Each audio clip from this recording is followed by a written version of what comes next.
हम सबसे पहले पाकिस्तान तहरीक-ए-इंसाफ की तरफ आते हैं। पाकिस्तान तहरीक-ए-इंसाफ से रिलेटेड दो खबरें हैं। इमरान खान साहब की हमशीरा अलीमा खान साहिबा ने इस्ताद दहशतगर्दी की अदालत में एक अपील दायर कर दी। उन्होंने कहा जी इमरान खान साहब की जो आंखें हैं वो ठीक नहीं है, अब उन्हें धुंधलापन-सा महसूस होता है आंखों के अंदर और उन्हें साफ नजर नहीं आ रहा। साथ-साथ उन्होंने कहा जी कि उनके यहाँ पे आंख के नीचे एक नील पड़ा हुआ है और आंखें सुर्ख हुई हुई हैं, जिसका मतलब ये हुआ कि इनके साथ कोई गड़बड़ हुई है या फिर इन्फेक्शन हुआ है, तो फौरी तौर पर उनकी आंखों का इलाज होना जरूरी। साथ उन्होंने बताया कि 4 नवंबर 2024 को आखिरी मरतबा इनकी आंखों का मुआयना हुआ था। तो मेरा ख्याल ये है कि इमरान खान साहब का ये हक है, बीइंग एक्स प्राइम मिनिस्टर, इनका पूरा पूरा हक है कि उनको इलाज की सहूलत दी जाए और अपनी मर्जी का उनको डॉक्टर दिया जाए। तो मेरा ख्याल है कि इस्ताद दहशतगर्दी की अदालत में ये मुकदमा नहीं जाना चाहिए था।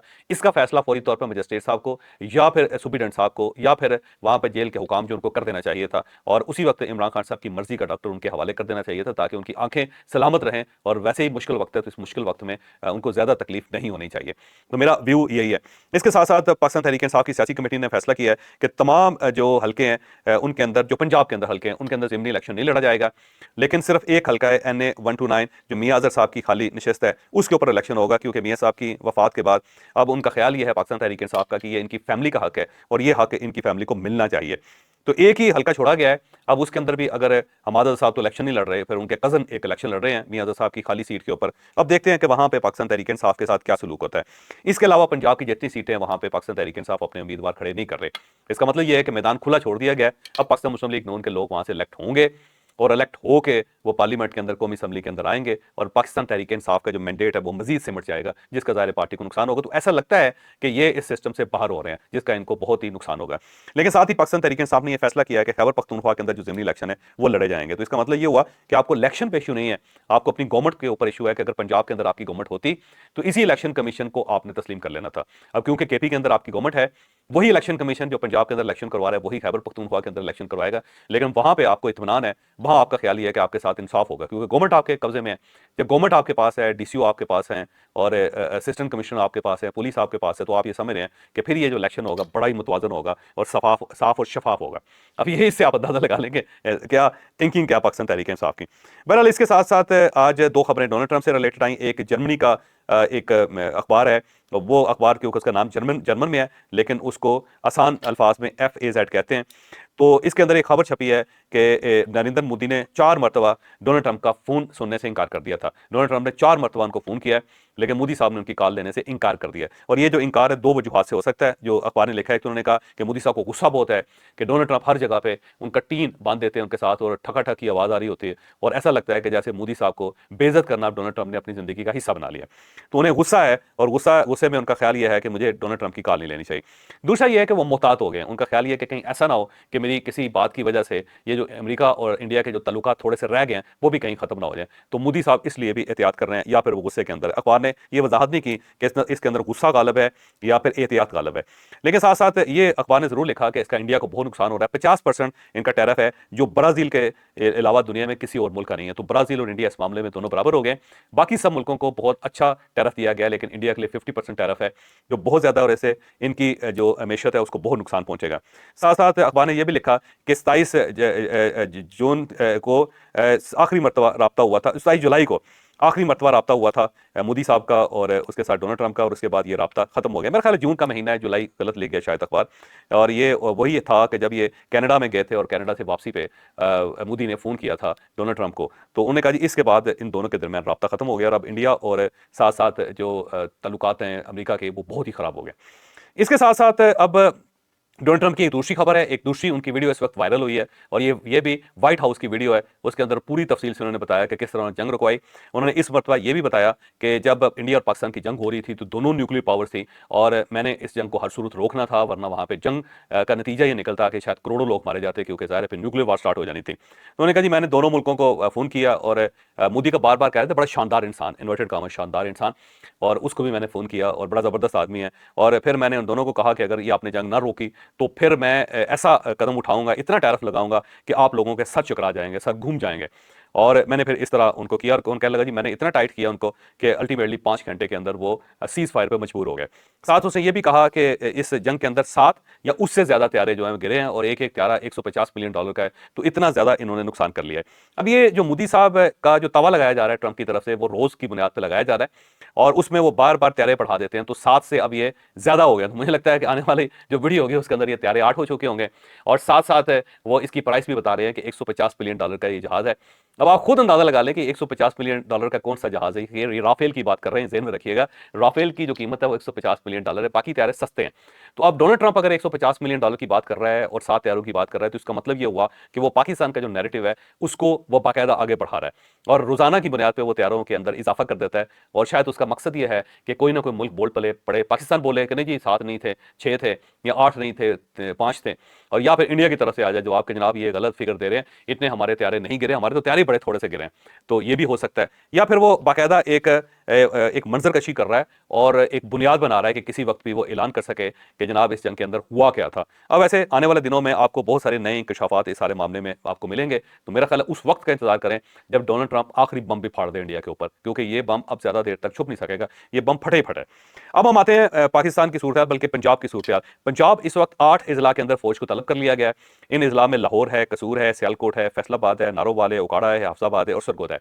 और इसके बाद 6 और शहर हैं जिनके बारे में सोचा जा रहा है कि किसी वक्त भी वहां पे फौज को तलब कर लिया जाएगा। इसके साथ साथ पंजाब के तमाम अस्पतालों में इमरजेंसी लगा दी गई है और इस इमरजेंसी के मुताबिक तमाम जो अमला है उनकी छुट्टियां मनसूख करके उन्हें कहा है कि फौरी तौर पर अस्पताल पहुंचे। और साथ ही सांप के कांटे की जो वैक्सीन है वो भी प्रोवाइड की जा रही है तमाम अस्पतालों में और बिलखसूस उन अस्पतालों में जहां पे सैलाब आया है। और इसके साथ साथ जो मैदे की खराबी है, जो डायरिया है, उसकी मेडिसिन और उससे रिलेटेड चीजें भी फौरन डिस्ट्रीब्यूट की जा रही हैं। और साथ साथ ये जो पानी की बोतलें लगाई जाती हैं इंसान को, ये भी इसका भी बंदोबस्त किया जा रहा है ताकि अगर ड्रिप्स का मरहला आए तो किसी को कोई कमी नहीं रहनी चाहिए। तो ड्रिप्स भी इस वक्त फौरी तौर पर प्रोवाइड की जा रही है। इसके साथ साथ जो लाइफ सेविंग मेडिसिन हैं वो भी अस्पतालों के अंदर फौरन भेजी जा रही हैं इस वक्त। और उसकी बुनियादी वजह यह है कि 8 शहरों के अंदर इस वक्त ठीक ठाक किस्म का सैलाब आया हुआ है। हर तरफ आप जब देखते हैं तो तबाही है और पानी इतना ऊंचा है कि अब लोगों का कद जो है वो छोटा रह गया, पानी ऊपर हो गया और लोगों को अब बचाना बड़ा मुश्किल होता हुआ नजर आ रहा है। फिर इसके साथ साथ जो घर हैं वो डूबे हुए हैं, देहात इस वक्त जेर आब हैं और जो बड़े पुल हैं वो टूट रहे हैं और साथ साथ जो बंद हैं उनके ऊपर बड़ा प्रेशर पड़ रहा है। इस वक्त की जो सूरत है वो आपके सामने मैं रखता जाता हूँ। गुजरांवाला के करीब दरिया चनाब का जो पानी है वो बहुत ऊंचा हो गया है, लिहाजा वहां पे ऊंचे दर्जे का सैलाब है और ये गुजरांवाला के जो सबर्ब्स हैं वहां पे सूरत बहुत ही खराब है। इस वक्त अफवाज पाकिस्तान के दस्ते वहां पे काम भी कर रहे हैं। फिर जितने देहात हैं गुजरांवाला से आगे पीछे उनको खाली करवाया जा रहा है, रात को भी खाली करवाया गया था और जो लोग रह गए हैं अब उनको वहां से रेस्क्यू किया जा रहा है, उनको वहां से निकाला जा रहा है।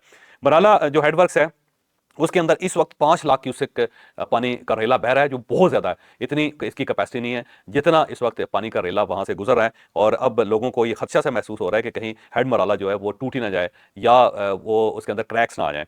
इसके साथ साथ वजीराबाद के अंदर इस वक्त जो पानी है उसकी जो प्रेशर है, जो मिकदार है वो 1,60,000 क्यूसेक है। तो फैसलाबाद के करीब, वजीराबाद के करीब भी कभी पानी इतना ज्यादा नहीं आया कि उनका जो सिस्टम है वजीराबाद का वो इसको बर्दाश्त कर सके। तो वजीराबाद के दाएं बाएं भी इस वक्त इमरजेंसी नाफज कर दी गई और वहां से लोगों को रेस्क्यू किया जा रहा है। फिर नारोवाल डूब गया, तकरीबन डूब गया। उसकी वजह यह है कि वहां पे दरिया चनाब के अलावा दरिया रावी का पानी भी आ गया, क्योंकि कल रात जब दरिया रावी का पानी रोक खोला गया था और तो उसके बाद ये सारा इलाका जो है जिसके अंदर नारोवाल है, जफर वाल है और उसके बाद शकरगढ़ है, वहां पे पानी आ गया। वहां पे बल्कि जर्मिया एक जगह है, एक गांव है जहां पे 50 लोग पानी के अंदर फंस गए थे और उसको उनको बड़ी मुश्किल से वहां पे रेस्क्यू किया गया।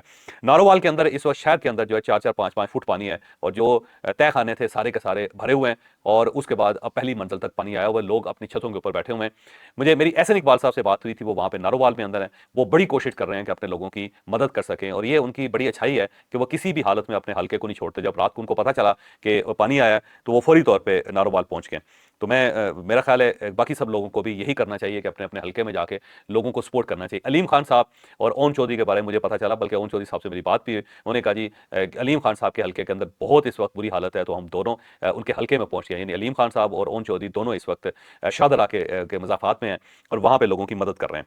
इसके साथ साथ MPA जो जिनका ताल्लुक नारोवाल के साथ है, अहमद इकबाल लैडी उनका नाम है, वो भी रेले में फंस गए थे और उनको बड़ी मुश्किल से रेस्क्यू किया गया क्योंकि उनकी जान खतरे का शिकार हो गई थी और वो वहां पे लोगों की रेस्क्यू कर रहे थे, लोगों की मदद कर रहे थे। इसी मदद में वो वहां पे फंस गए।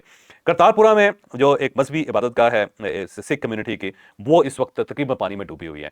और अगर आप उसको गौर से देखें तो 4-4, 5-5 फुट वहां पे पानी है, और वहां से भी लोगों को निकालने की कोशिश की जा रही है। यात्री जो वहां पे थे उनको भी बड़ी मुश्किल से वहां से रेस्क्यू किया गया, और 150 लोग वहां पे थे। इन 150 लोगों को फौज की मदद से वहां से निकाला गया है। लेकिन अगर आप मनाजर देखें तो बहुत ही अफसोसनाक है, क्योंकि ये मजहबी इबादतगाह है, और ऐसी मजहबी इबादतगाह है जो हर सिख यात्री के लिए या सिख मजहब के जो लोग हैं उनके लिए इंतहाई मुकद्दस है। तो इतनी मुकद्दस अगर जो गुरुद्वारा है या एक मुकद्दस इमारत है, उसके अंदर अगर इतना पानी आ जाए तो खुद आप अंदाजा लगाएं कि वहाँ लोगों के जज्बात क्या होंगे। और इसके साथ साथ करतारपुर के दाएं बाएं जितने देहात हैं, जो वहाँ पे इलाके हैं, उस वक्त वो भी इस वक्त बुरी तरह पानी के अंदर डूबे हुए हैं।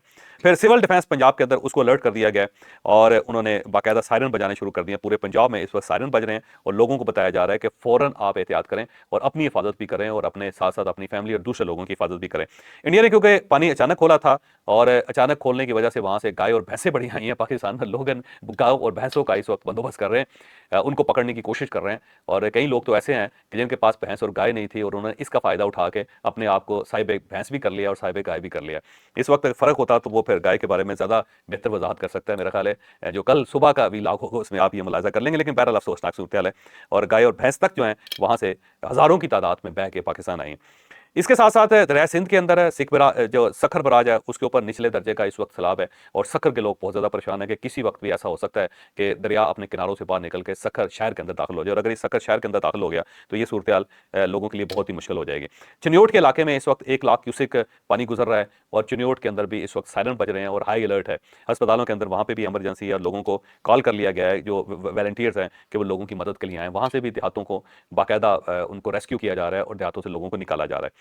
इसके साथ साथ जो कादराबाद हेड कादराबाद है, उसके एक बंद को उड़ाना पड़ गया, क्योंकि उसके अंदर बहुत प्रेशर था पानी का, और ऐसा लगता था कि कहीं हेड टूट ना जाए। तो उसको बचाने के लिए फिर उसके एक साइड पे बम लगा के उसको उड़ाया गया, और उसके बाद वो पानी देहात के अंदर दाखिल हो गया। तो बंद बच गया, लेकिन उनके साथ जो दाएं बाएं गाँव हैं वो नहीं बच सके। फिर हेड बलूकी जो है ना, उसके अंदर 80,000 क्यूसेक का पानी का रेला से गुजर रहा है, जो टू मच है। इतनी कैपेसिटी इसकी नहीं है जितनी कैपेसिटी से पानी इसमें गुजर रहा है। साथ साथ जो गुजरात, सियालकोट और लाहौर तीनों शहर के अंदर अर्बन फ्लडिंग का खतरा है, और इस वक्त वहां पे लोगों को बताया जा रहा है कि हो सकता है कि लाहौर की एक्टिविटीज अगले 1-2 दिनों के अंदर मुकम्मल तौर पर रुक जाए, ना लोग लाहौर के अंदर दाखिल हो सके, ना वहां से निकल सकें। तो लाहौर के लोगों को एहतियात करनी चाहिए। सेम इसी किस्म की सूरत हाल सियालकोट के अंदर है। सियालकोट के अंदर भी अर्बन फ्लडिंग हो चुकी है, बारिश बहुत ज्यादा हुई है। इतनी ज्यादा बारिश हुई है कि उसका आप तसव्वुर नहीं कर सकते। सियालकोट की हिस्ट्री में कभी इतनी बारिश नहीं हुई, तकरीबन 350 मिलीमीटर के करीब वहां पर बारिश हुई।